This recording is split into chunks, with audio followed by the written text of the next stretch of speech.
हम मजबूर न करें, ये सड़कों पे आए, पुलिस इन पे लाठीचार्ज करे, इसकी नौबत नहीं आनी चाहिए।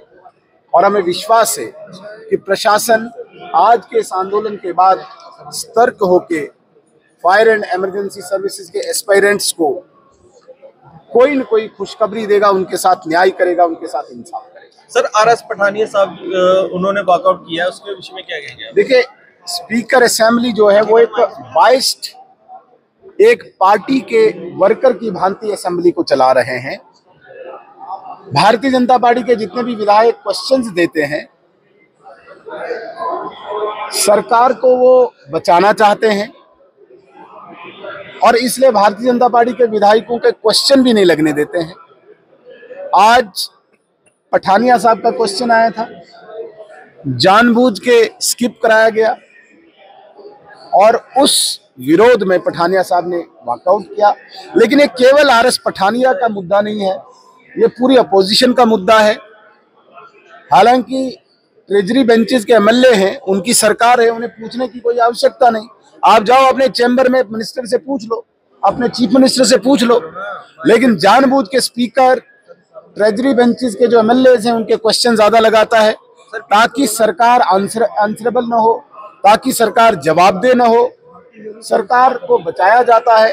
तो ये मुझे लगता है कि एक न्यूट्रल पोजीशन जो स्पीकर की होती है, उसकी गरिमा को भी, उसकी मर्यादा को भी स्पीकर साहब ने भंग किया है। बहुत देर हो चुकी है, काफी देर से चल रही है। आज आप ये बात कह रहे हैं, आपको लगता है बहुत देर हो चुकी है? किस चीज की? जो आपने कहा कि न्यूट्रल नहीं है, वो आपको लगता है कि आज पहले दिन शायद आप लेट हो गए सर। आप पहला सेशन 3 नवंबर 2024 का कश्मीर में देखें। कश्मीर में पहले दिन से ही स्पीकर का रवैया बाइस्ड था और मेरी जितनी स्पीचेस हैं असेंबली में, मेरे जितने स्टेटमेंट्स हैं, मैंने हर स्टेटमेंट, हर स्पीच में कहा है कि स्पीकर बाइस्ड है, एक पार्टी की कार्यकर्ता की भांति वो कार्य कर रहे हैं इस असेंबली में और असेंबली को नेशनल कॉन्फ्रेंस की असेंबली बनाना चाहते हैं। ये मैंने पहले भी कहा, आज भी कहा, मुझे लेट नहीं हुआ। क्या इसी वजह से जम्मू के साथ जो भेदभाव है वो भी नहीं रुक रहा है? देखिए, नेशनल कॉन्फ्रेंस के खून में है ये। इन्होंने हमेशा, नेशनल कॉन्फ्रेंस ने जम्मू के साथ भेदभाव किया है, यहाँ के महाराजा का अपमान किया था। जब महाराजा डोगरा रूलर इस स्टेट को रूल करते थे, उस वक्त आज के चीफ मिनिस्टर उमर अब्दुल्ला साहब के दादा ने बहुत बड़ी कॉन्स्पायरेसी के तहत, बहुत बड़े षड्यंत्र के तहत महाराजा का अपमान किया था। महाराजा को एग्जाइल में रहना पड़ा और यहां तक ही नहीं, महाराजा जिस मकान में रहे थे एग्जाइल में, मुंबई में मालाबार हिल्स में, उस मकान को भी इन्होंने भ्रष्टाचार के तहत बेच डाला, भ्रष्टाचार किया वहां पर। तो जम्मू के साथ उन्होंने हमेशा ही नाइंसाफी की, पहली बार नहीं है। को लेकर वो लगातार लड़ रहे हैं। उनका ये कहना है कि जो बैकडोर एंट्रीज हुई हैं उनके बारे में क्लियर भी किया गया है कि वो बैकडोर एंट्रीज हुई हैं और उसमें बहुत बड़ी एक धांधली भी होती है।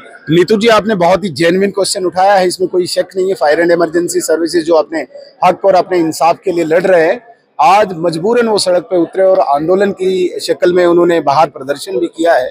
लाठीचार्ज हुआ, हम उसका खंडन करते हैं। हमारी पूरी हमदर्दी उस फायर एंड इमरजेंसी सर्विसेज के एस्पायरेंट्स के साथ है।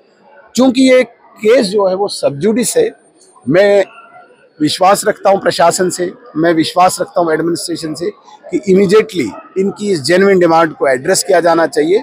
बाकी यदि इनको ज्यादा मजबूर किया तो भारतीय जनता पार्टी भी इनके पक्ष में, इनके समर्थन में खड़ी उठेगी और प्रशासन से जवाब मांगेगी।